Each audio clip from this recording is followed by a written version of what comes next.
লাল আগুন ছড়িয়ে পড়েছে দিগন্ত থেকে দিগন্তে। কি হবে আর কুকুরের মতো বেঁচে থাকাই? কতদিন তুষ্ট থাকবে আর অপরের ফেলে দেওয়া উচ্ছিষ্ট হারে? মনের কথা ব্যক্ত করবে ক্ষীণ অস্পষ্ট ঘেউ ঘেউ শব্দে। ক্ষুধিত পেটে ধুকে ধুকে চলবে আর কতদিন? ঝুলে পড়েছে তোমার জিভ, শ্বাস প্রশ্বাসে ক্লান্তি টেনে কাঁদতে থাকবে আর কতকাল? মাথায় মৃদু চাপড় আর পিঠে হাতের স্পর্শে কতক্ষণ ভুলে থাকবে পেটের ক্ষুধা আর গলার শিকলকে? কতক্ষণ নাড়তে থাকবে লেজ?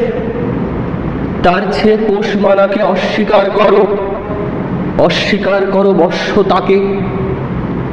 চলো শুকনো হাড়ের বদলে সন্ধান করি তাজা রক্তের। তৈরি হোক লাল আগুনে ঝলসানো আমাদের খাদ্য। শিকলের দাগ ঢেকে দিয়ে গুজিয়ে উঠুক সিংহের কেশর প্রত্যেকের ঘাড়ে।